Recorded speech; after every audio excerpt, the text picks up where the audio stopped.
যাকে ব্যাঙ্গালোর এমন একটা শহর যাকে লেক সিটি বলা হয়। তো এই শহরে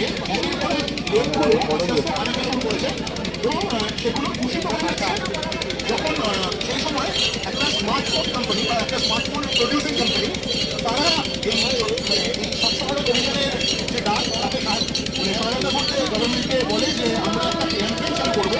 ক্যাম্পেইনটার নাম হচ্ছে ওয়েক দ্য লেক।